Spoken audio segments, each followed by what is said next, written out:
भगवान शिव का अपमान होने पर भी भगवान शिव ने अपने क्रोध को अपने वश में ही रखा। माता सती जलकर भस्म हुई। माता सती का अंग जहां जहां गिरा शंकर जी लेकर दौड़े। 52 शक्तिपीठ, जहां जहां अंग गिरा वह एक एक शक्तिपीठ तैयार होती चली गई। अब वह सती हिमालय की बेटी बनकर के जन्म लेती है। जब हिमालय के यहां जन्म हुआ माता पार्वती का, तो माता पार्वती को नारद जी मिल गए और नारद जी ने दिव्य ज्ञान दिया कि बेटी तुम्हारा भगवान शिव से विवाह होगा, इसलिए जाकर घोर तपस्या करो। नारद जी जैसे गुरु को पाकर के भला माता पार्वती कैसे रह सकती थी। घनघोर जंगल में जाकर माता पार्वती ने 10,000 वर्षों तक अखंड व्रत किया। और उस व्रत के प्रभाव से क्या खाकर के व्रत किया था माता पार्वती ने? बताओ जोर से, क्या खाकर व्रत किया था? 10,000 वर्षों तक माता पार्वती ने क्या खाया? क्या? मैया ओ मेरी मां, क्या खाया? आप बताओ। बिल्व पत्र, बिल्व पत्र है ना, बिल्व पत्र खा करके 10,000 वर्षों तक अखंड तप किया और भगवान शिव को प्रसन्न किया। भगवान शिव को पति के रूप में चाहा।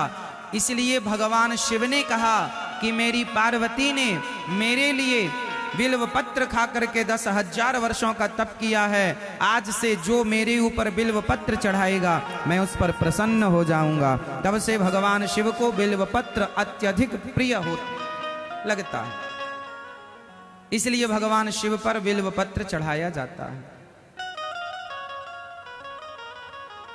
बिल्व पत्र भगवान शंकर पर कैसे चढ़ाना चाहिए पता है? आपको पता है? जैसे बिल्व पत्र का एक सीधा भाग होता है, एक उल्टा भाग होता है। तो शंकर जी पर जो है ऐसे उल्टा करके, जो उसका जैसे ये तुलसी का पत्ता है तो ऐसे भगवान शिव पर चढ़ाया जाता है। और शिव जी के ऊपर जब तुलसी बिल्व पत्र चढ़ाया जाए तो जो उसकी जो डंडी होती है उसे तोड़कर ही चढ़ाना चाहिए। और भगवान शिव माता पार्वती जंगल में तपस्या कर रही थी। हिमालय जी को पता चला कि मेरी बेटी तप कर रही है, तो मनाने गए तो माता पार्वती ने कहा नहीं। यहां पर शंकर जी को राम भगवान श्री नारद जी समझा रहे हैं। तप बल रचाई प्रपंच विधाता, तप बल विष्णु सकल जग त्राता, तप बल शंभु करहि संहारा, तप बल शेषु धरहि महि भारा, तप आधार सब सृष्टि भवानी, करहि जाए तप अस जिय जान। अब शंकर जी को पति के रूप में चाह रही हैं और यहां शंकर जी ध्यान मग्न बैठे हैं। तारकासुर नाम का एक दैत्य ऊधम मचा रहा है और शंकर जी ध्यान मग्न बैठे हैं। तब भगवान शंकर जी से भगवान हरि ने, भगवान विष्णु ने हाथ जोड़कर कहा, अब विनती मम सुनहु शिव, जो मो पर निज नेहु, जाय विवाह शैल जहि, मोहि यह मोहि मांगे देव। शंकर जी ने कहा, सिर धरि आयुष करिए तुम्हारा, परम धर्म यह नाथ हमारा। सिर धरि आपकी आज्ञा शिरोधार्य है, शंकर जी फिर ध्यान में डूब गए। अब नारद जी एक दिन शिवलोक में आए। 4 संत आए, सनक, सनंदन, सनातन, सनत कुमार, ऋषिगण आए। उन ऋषियों से जाकर के भगवान शिव ने कहा कि देखो, भगवान की आज्ञा है कि मैं विवाह कर लूं, पर मैं विवाह करूं किससे? ऋषियों ने कहा पार्वती जी से आप विवाह करो। तो शंकर जी ने कहा मैं विवाह तो कर लूं, पर जाकर देखो कि वो मुझे चाहती हैं कि नहीं। तो संत लोग गए, अब माता पार्वती से परीक्षा लेने गए। अब क्या परीक्षा ले रहे हैं? पार्वती जी से कह रहे हैं संत लोग कि सुनो पार्वती जी, हम आपका विवाह भगवान विष्णु से कराए देते हैं। शंकर जी को तो मृगछाला, भभूति, भस्मी रमाए घूमते हैं, कोई बहुत ज्यादा वीआईपी नहीं है। आपका विवाह हम भगवान विष्णु से कराते हैं, सुंदर। और कहो तो ब्रह्मा जी से करा दें, शिव जी के चक्कर में क्यों पड़ी हो आप? कहा ऋषियों ने महादेव अवगुण भवन। माता पार्वती कह रही चलो आपके हिसाब से महादेव अवगुणी हैं, तो महादेव अवगुण भवन, विष्णु सकल गुण खानी, जोरी जेहि कर मनोरम जाहि सन, तेहि तेहि सन काम।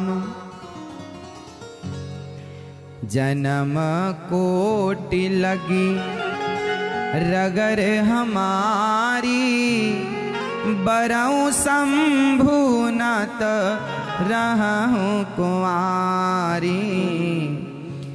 हे ऋषियों, आप वैसे तो ठीक कह रहे हो कि शंकर जी में कोई गुण नहीं है, पर क्या करें, भले उनमें गुण ना हो, फिर भी हम विवाह तो शिव जी से ही करेंगे, हमारा संकल्प पक्का।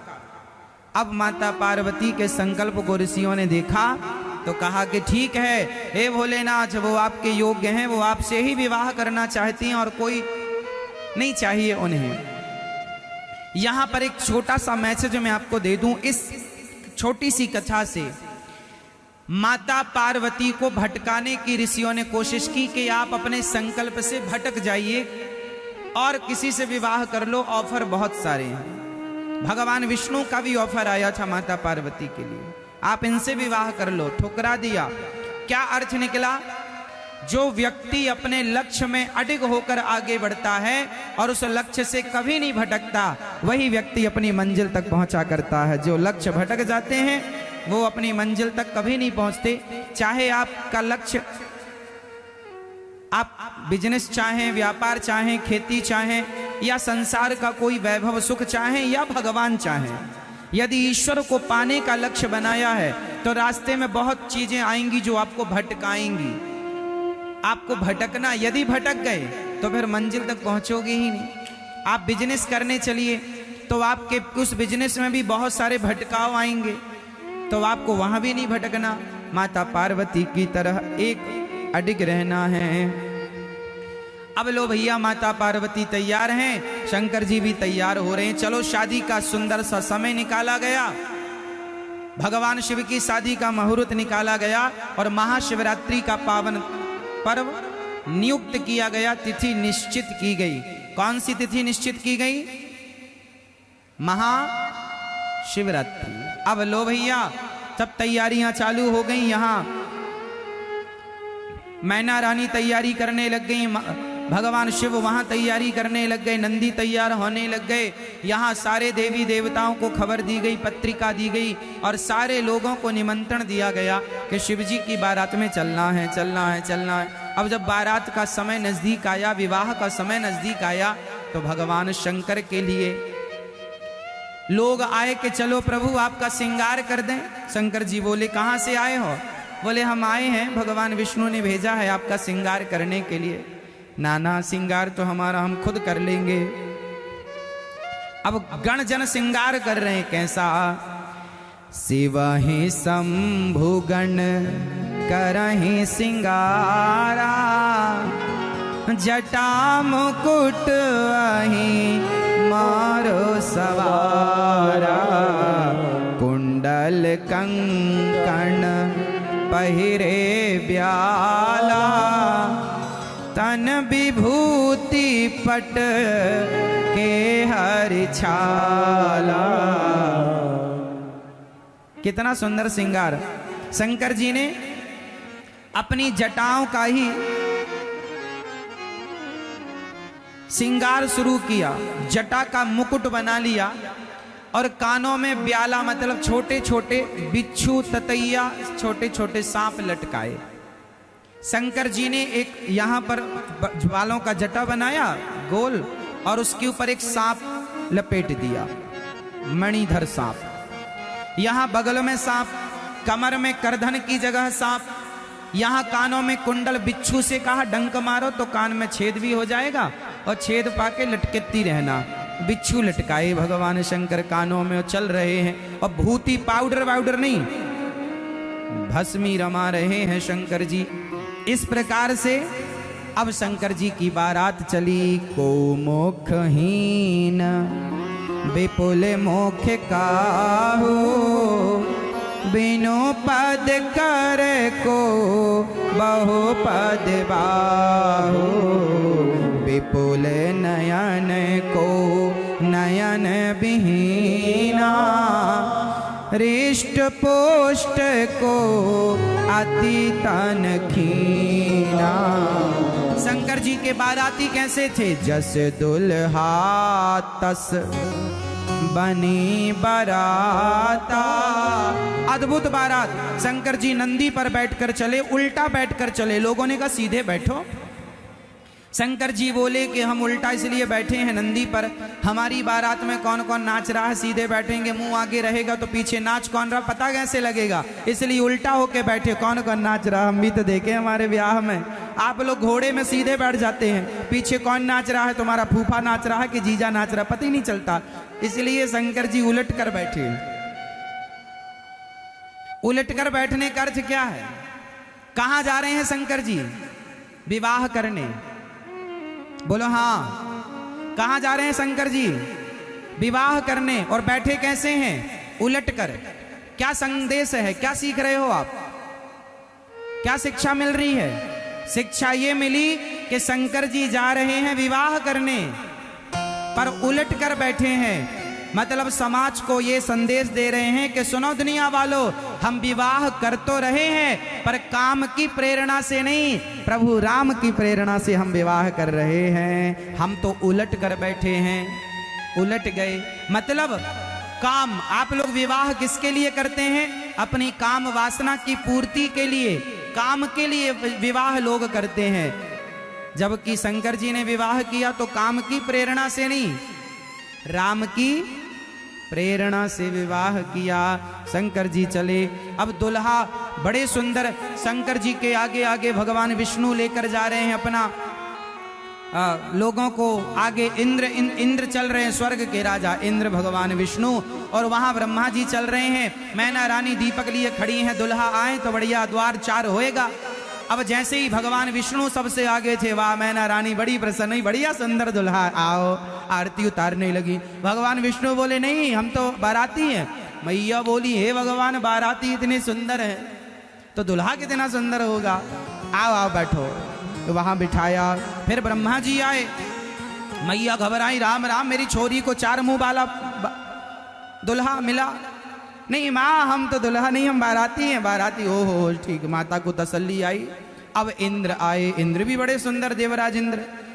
माता ने आरती, यही दुल्हा समझ लिया, आरती उतार। नहीं मैया हम दुल्हा नहीं हैं, हम बाराती हैं। अब तो माता जी समझ गई कि इस धरती में जो सबसे सुंदर होगा वही मेरी बेटी का दुल्हा होगा, क्योंकि इतने सुंदर सुंदर बाराती हैं तो दुल्हा कितने सुंदर। अभी माता जी तैयारी में खड़ी थी कि दुल्हा आए, तब तक दुल्हा तो पीछे रह गए, बाराती आ गए। और शंकर जी के बाराती कैसे? बाराती भूत प्रेत सब बोले शंकर जी हे भगवान आज तक कोई अपनी बारात में हमें नहीं लेकर गया, आप चलो लेकर।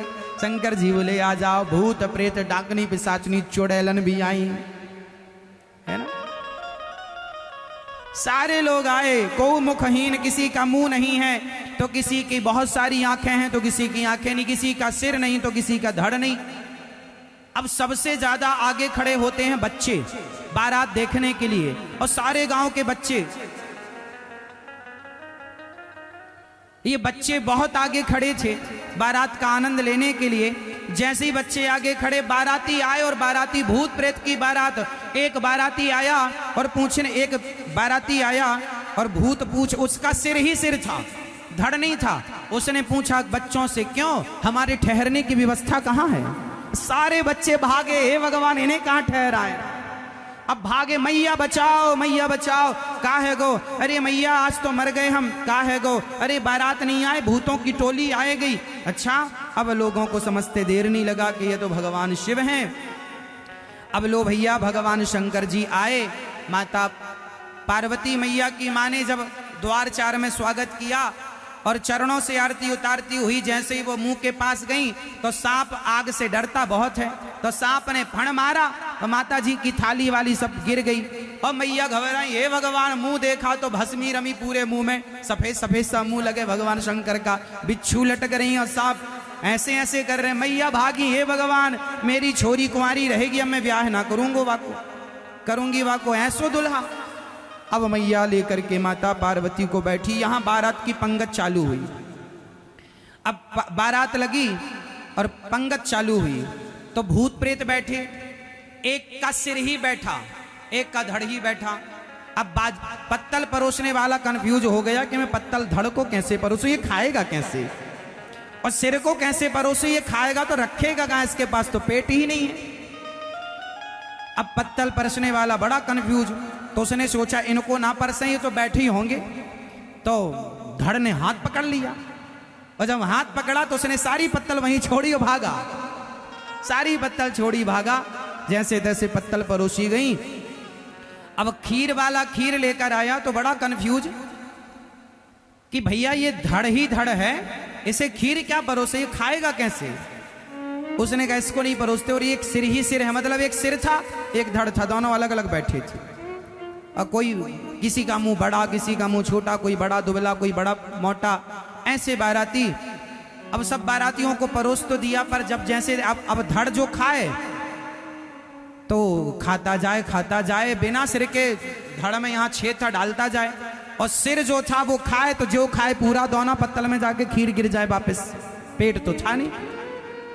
बारातियों ने कहा ये बताओ ये स्वादिष्ट व्यंजन बना कहाँ है? बोले वहां रसोई है, वहां बन रहे हैं। सारे भूत प्रेत गए, बोले ऐसे नहीं खाते हम लोग। नाक पकड़ पकड़ के रायतों के गंजे में डुबकी लगाने लगे, हर हर महादेव, हर हर महादेव। रायतों के गंजों में डुबकी लगाई है ना, कोई कढ़ी में डूब रहा है, कोई खीर में डूबे जा रहा है, और ऐसी बारात अद्भुत। अब भगवान माता पार्वती को समझाया गया, माता पार्वती जी की माँ को नारद जी ने समझाया कि ये भगवान शंकर है, कोई सामान्य नहीं है। ठीक है, अब विवाह की रस्म चालू हुई। मंडप के नीचे शंकर जी बैठे और तभी नेंग मांगने वाली ने कहा, हे दुल्हे राजा हमें थोड़ा नेंग तो दे दो। शंकर जी बोले बड़ा वाला नेंग लोगी कि छोटा वाला? तो नेंग मांगने वाली तो बोली हमें छोटा क्यों, बड़ा दो। तो शंकर जी ने गले का सांप निकाला, फेंक दिया गोद में, और फेंका तो भागी। पूरी शादी हो गई, दोबारा नेंग मांगने नहीं आई वो, पूरी शादी हो गई, पूरा विवाह हो गया। अब विवाह संपन्न हुआ। भगवान शंकर का मैना रानी बड़े भाव से माता पार्वती को विदा कर रही हैं और शंकर जी का विवाह विधिवत हुआ। सुबह होते ही विदाई हुई। माता पार्वती बड़ी प्रसन्नता से माता मैना रानी से मिल रही हैं, हिमालय जी से मिल रही हैं। और जब बेटी विदा होती है तो थोड़ा रोती ही है, और थोड़ा रोना ठीक भी है ना, थोड़ा लगे कि हाँ दुख है। आजकल तो साहब रोने वोने का सब खत्म हो गया। शंकर जी माता पार्वती को लेकर के जा रहे हैं, विदाई हो रही है। और जब लड़की विदा होती है, एक घर से दूसरे घर में जाती है ना, थोड़ा दुख होता है माता पिता को बेटी को विदा करने में। बेटी को भी दुख होता है, वो अपने माता पिता को छोड़ती है।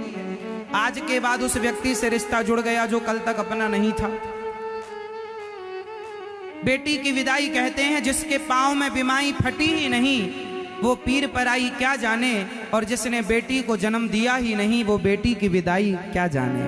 बेटी की विदाई वो लोग जानते हैं जिनकी बेटियां हैं, और जिनकी नहीं है वो कभी जान ही नहीं सकते। शंकर जी लेकर चले हैं और माता पार्वती शिवलोक पहुंची हैं।